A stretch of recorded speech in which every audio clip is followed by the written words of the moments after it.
Shalom, bien-aimés dans le Seigneur, grande est notre joie de nous retrouver pour une nouvelle semaine de méditation au pied du Grand Roi. Nous sommes le lundi 20 janvier 2025 et nous vous saluons au nom de notre Seigneur et Sauveur Jésus-Christ.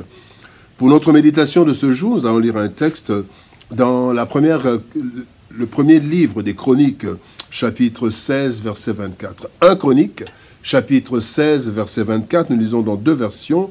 Louis II nous dit « Racontez parmi les nations sa gloire, parmi tous les peuples ses merveilles. » Français courant nous dit « Parlez de sa gloire à tous les hommes, chez tous les peuples, racontez ses merveilles. » Véritable témoin. Véritable témoin, tel est le thème de notre méditation de ce lundi, 20 janvier 2025. Bien-aimé en Seigneur, chaque personne qui se convertit et par conséquent qui reçoit le Saint-Esprit devient un témoin sur qui compte le Seigneur pour son œuvre partout, en commençant par son environnement le plus restreint, le plus direct. C'est le sens de la déclaration du Christ dans Actes des Apôtres, chapitre 1er, verset 8, qui dit « Vous recevrez une puissance, le Saint-Esprit survenant sur vous, et vous serez mes témoins à Jérusalem, dans toute la Judée, dans la Samarie et jusqu'aux extrémités de la terre. » Le texte de ce jour nous appelle à jouer pleinement notre rôle, en étant de véritables témoins pour la gloire de Dieu et le salut de l'humanité, selon que Christ a dit dans Marc chapitre 16, verset 15, « Allez par tout le monde et prêchez la bonne nouvelle à toute la création. » La nouvelle, c'est notre témoignage qui consiste à raconter ce que Dieu est et ce qu'il fait. Voici quelques leçons que nous tirons de notre texte du jour. Première leçon, racontons ce qu'il est. Racontons ce qu'il est. Ésaïe chapitre 6, verset 1er nous dit « L'année de la mort du roi Osias, je vis le Seigneur assis sur un trône très élevé, et les pans de sa robe remplissaient le temple. » Ésaïe 6, verset 1er.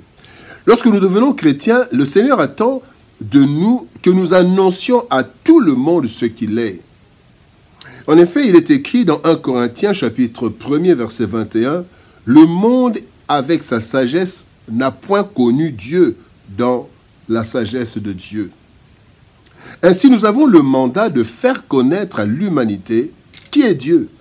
Selon qu'il est écrit, « Vous êtes une race élue, un sacerdoce royal, une nation sainte, un peuple acquis, afin que vous annonciez les vertus de celui qui vous a appelé des ténèbres à son admirable lumière. » 1 Pierre, chapitre 2, verset 9.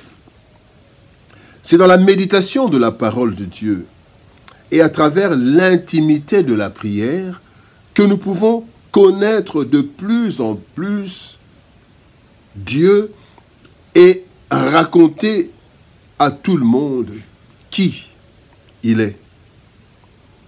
Donc nous devons raconter, dire à tout le monde qui est Dieu. Et pour le raconter, pour raconter au monde, il faut d'abord que nous fassions l'expérience de le connaître à travers sa parole et à travers l'intimité de la prière. La deuxième leçon, parlons de racontons ce qu'il fait. Racontons ce qu'il fait. 1 Jean chapitre 1er, verset 1er nous dit « Ce qui était dès le commencement, ce que nous avons vu. » Ce que nous avons vu de nos yeux, ce que nous avons entendu, ce que nous avons vu de nos yeux, ce que nous avons contemplé et que nos mains ont touché concernant la parole de vie. Le témoin, bien-aimé, n'est pas seulement celui qui a vu ou entendu, mais aussi celui qui a vécu un événement au point de ne pas pouvoir se taire, comme par exemple l'aveugle de Jean chapitre 9, verset 25, qui déclare « Si les pécheurs, je sais une chose, c'est que j'étais aveugle et que maintenant je vois. » Un témoin privilégié. Il dit ce que Dieu a fait. Mais il y a aussi Job. Job qui, après avoir vécu des choses extraordinaires et pénibles dans sa vie, déclare dans Job chapitre 42, verset 5, « Mon oreille avait entendu parler de toi, mais maintenant, mon œil t'a vu. » Nous ne devons jamais cacher ce que Dieu fait dans nos vies, parce que c'est aussi pour cela que Dieu fait des prodiges, pour que nous les racontions aux autres. Écoutons ce que Christ dit aux démoniaques guéris dans Marc chapitre 5, verset 19. La Bible dit, Jésus ne lui permit pas, donc il ne lui permit pas de le suivre, lui qui voulait le suivre, mais il lui dit, va dans ta maison, vers les tiens, et raconte-leur tout ce que le Seigneur t'a fait, et comment il a eu pitié de toi. Donc Jésus-Christ renvoie le fou de Gadarène pour qu'il aille raconter, dire aux siens, dire à sa famille ce que Dieu a fait. Disons, racontons ce que Dieu a fait. Le troisième point, bien-aimé, ne gardons pas silence. Actes des Apôtres, chapitre 4, verset 20, la Bible dit, « Quant à nous, nous ne pouvons pas garder le silence sur ce que nous avons vu et entendu. » Ce sont les disciples, Pierre et Jean. Généralement, bien aimé, plusieurs personnes parlent beaucoup pour des choses qui n'en valent pas vraiment la peine. Mais gardent silence quand il s'agit des choses importantes, des choses essentielles pour le bien de tous. Pourquoi? Eh bien, cela parce que certains ont honte de l'évangile, d'autres ont peur, mais aussi d'autres ignorent l'importance du témoignage. Nous ne devons jamais, au grand jamais, nous taire pour ce qui est de l'annonce de l'évangile. L'apôtre Paul déclare dans Romains chapitre 1er verset 16, « Je n'ai point honte de l'évangile. » Cela montre qu'il refuse de se taire en ce qui concerne l'annonce de la bonne nouvelle. Mais aussi, il y a le prophète Jérémie. Le prophète Jérémie déclare dans Jérémie chapitre 20 verset 9, il dit, « Si je dis, je ne ferai plus mention de lui, je ne parlerai plus en son nom, il y a dans mon cœur comme un feu dévorant qui est renfermé dans mes os. Je m'efforce de le contenir et je ne le puis pas. Je ne le puis. » Bien-aimés, si Dieu nous laisse encore en vie, c'est pour déclarer, selon le psaume 118, verset 17, « Je ne mourrai pas, je vivrai. » Pourquoi je vivrai? Eh bien, c'est pour raconter. Je raconterai les œuvres de l'Éternel. Je ne mourrai pas, je vivrai et je raconterai les œuvres de l'Éternel. Racontes-tu les œuvres de l'Éternel? Véritable témoin.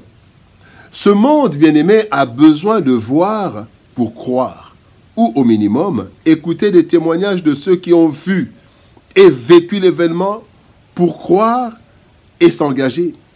Voilà pourquoi le Seigneur a choisi de parler aux humains en utilisant des hommes et des femmes qui l'ont connu personnellement et qui ont vu et vécu ces hauts faits. Ces hommes et ces femmes, véritables témoins, constituent ainsi une armée de véritables témoins qui ne peuvent pas ne pas parler de ce qu'ils ont vécu, de ce qu'ils ont vu concernant le Seigneur, de ce qu'ils ont entendu. Nous taire, bien-aimés, reviendrait à être coupables de non-assistance à personne en danger. Bien-aimés, soyons de véritables témoins pour amener l'humanité au salut à travers l'annonce de la bonne nouvelle. Prions. Père éternel, nous te bénissons et te rendons grâce pour ton amour et ta bonté. Merci parce que tu es le maître des temps et des circonstances. C'est toi, Seigneur de gloire, qui nous garde dans ton amour et c'est toi qui nous as enrôlés afin que nous puissions annoncer les vertus, tes vertus, toi qui nous as menés des ténèbres à ton admirable lumière. Merci, Seigneur, ô Dieu, parce que, Seigneur, ô Dieu de gloire, tu nous as donné une langue exercée, tu nous as donné le Saint-Esprit afin que nous puissions devenir des témoins de Jérusalem jusqu'aux extrémités de la terre. Aide-nous à être de véritables témoins, que nous racontions ce que tu es, que nous racontions ce que tu fais, et que nous ne puissions jamais nous taire, au risque, Seigneur de gloire, de faire que le monde soit perdu, que des hommes et des femmes soient perdus. Bénis ta parole et bénis ton peuple. Au nom de Jésus-Christ, nous avons ainsi prié. Amen. Bien-aimés dans le Seigneur, que Dieu nous bénisse. Shalom, au revoir et par la grâce de Dieu, à demain.